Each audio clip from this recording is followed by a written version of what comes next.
hello Jojers, it's me, it's Jeremy. Welcome to my channel. And today, this is a special flight kasi parang first time ko lilipad with this airline to this destination. Kung ano yan, samahan niyo ako. Let's go! Parang kahapon lang nandito tayo. Ngayon, dito tayo ulit. This time, to a country that's close to my heart. Dahil nandun yung kuya ko. Saan na ba yung counter natin? Hanapin natin.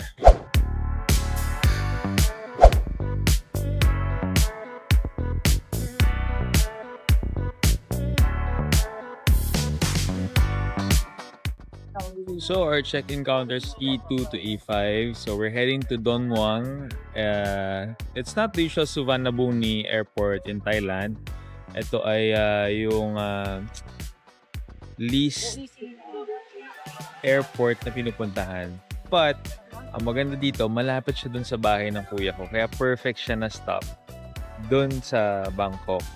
Kaya mas mapadali yung punta natin sa bahay ni kuya. PBB. Nakakatawa na may last call line na sa Cebu Pacific. So yung mga na-late na hindi naasahan na mata-traffic or whatever happened, malate kayo, meron ng last call line. Andun sa banda, na dulo.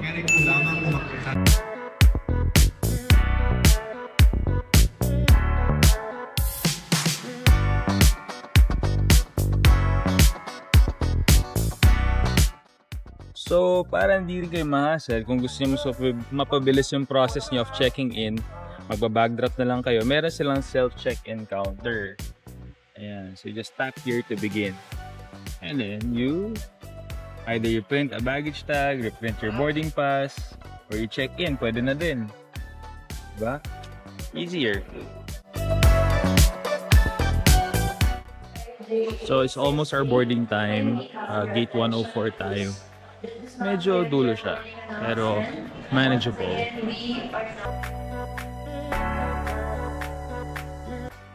So, we're boarding, finally. Nalipat tayo ng gate 102 na tayo, pero katabi lang naman siya ng boarding gate natin kanina.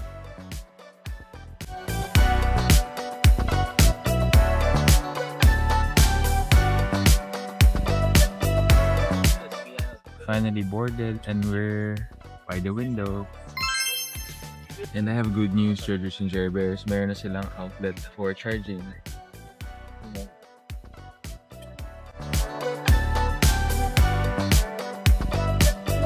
Seatbelt security. Keep window shades open. Sa music center of Kaohsiung. Communication with the use of mobile phones merong Sydney Opera House. Sila may ganyan. closed. Seafood review tayo, guys. So, we have the Pinoy spaghetti and the chicken and mushroom pasta. Dalawa pasta.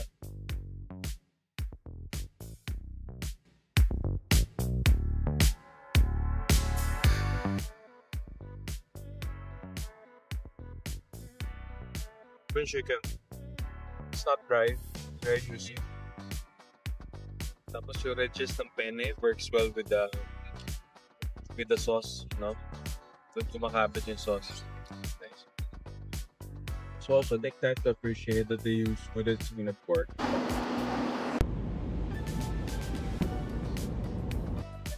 Try naman natin Pinoy style spaghetti. Habang may standards are usually pag spaghetti na easy. But syempre, pag Pinoy style, natin dapat matamis yan. Ito yung sinalakihan natin para sa mga birthday party.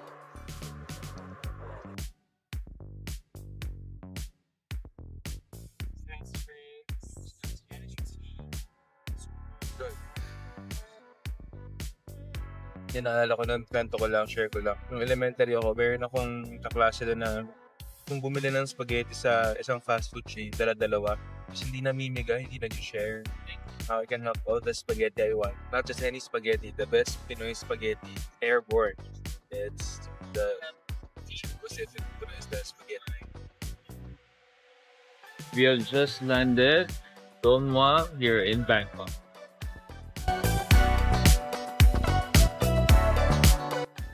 Nakakatawa na meron pang reminder si Cebu Pacific na huwag nyo kalimutan yung gamit nyo sa yung passport and yung phone nyo. May reminders sila na gano'n, no? So that you don't leave your valuables behind.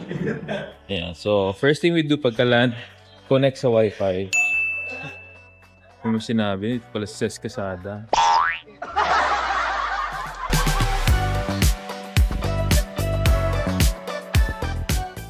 Alam mo, ramdam mo yung pagka-nostalgic. Ramdam mo yung nostalgia dito sa Don Muang Airport sa Bangkok. Yung parang na-envision ko nung dati siguro sobrang how the flight crews were in fashion. Yung alam mo yon, yung ganun daw kasi dati, di ba? Meron pang greeting, oh. Ramdam mo talaga eh. Yung pagka-OG nung airport. Solid. So yeah, welcome to Thailand.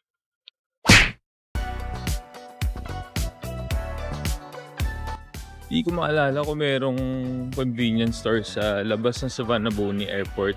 Pero dito sa Don Muang, merong Loso, no? Paglabas na.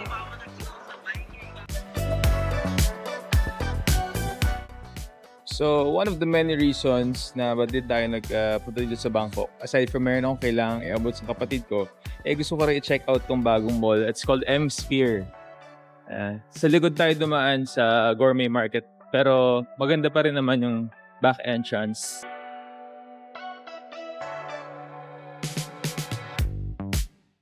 So, art mall siya, Leila. Kaya pala maraming art. Tuwa kasi lahat ng mall, no? Talagang hindi mandatory yung food court nila na parang pag ang daming choices na masarap.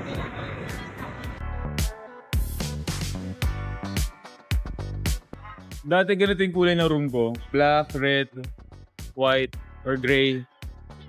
My favorite color combination. Nahuli ng M-Sphere.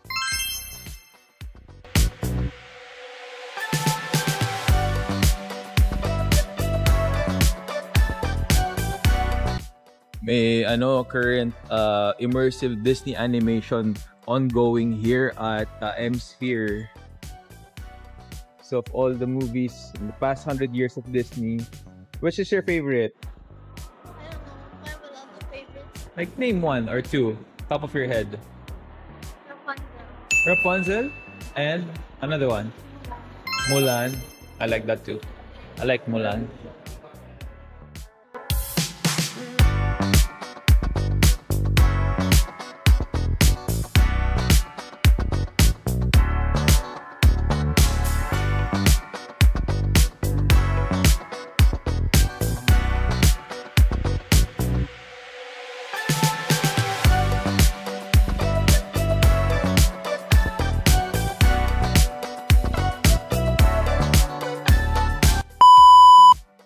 Before we fully say goodbye, what I noticed lang about this airport as compared to the main one, or the bigger one, yung Savannah-Boni, itong Don Muang, itong DMK, parang mas less yung tao, mas hindi masyadong crowded.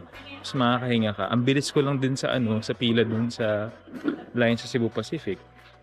I don't know kung sa araw lang or talagang ganito dito, but I highly recommend going to Bangkok via Don Muang. And via Cebu Pacific, of course.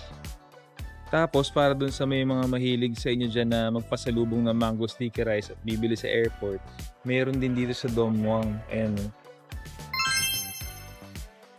kasi naubusan lang kami. Ang oras na kasi. Last flight out eh. And this is it, Georges and Jerber. Sana po nag-enjoy kayo sa ating quick trip to Bangkok via Don Muang International Airport here in Bangkok. And of course, made possible by our friends and family from Cebu Pacific. Maraming salamat, Chef Pak family. Miss Rhea, thank you, Martha, for making this trip happen. And I was able to deliver the invite to my brother and bond with my family as well. And naka-discover din tayo ng bagong mall, which is yung M-Sphere. Kaya sana na-enjoy niyo yan kahit very, very quick lang. Ayan, so Cebu Pacific flies to Don Muang, via Don Muang or DMK 3 times a week. Just like Kaohsiung, di ba? Yung recent trip natin. Always remember, it's Jeremy. The more you eat, the more you love. Bye! Kabunagap!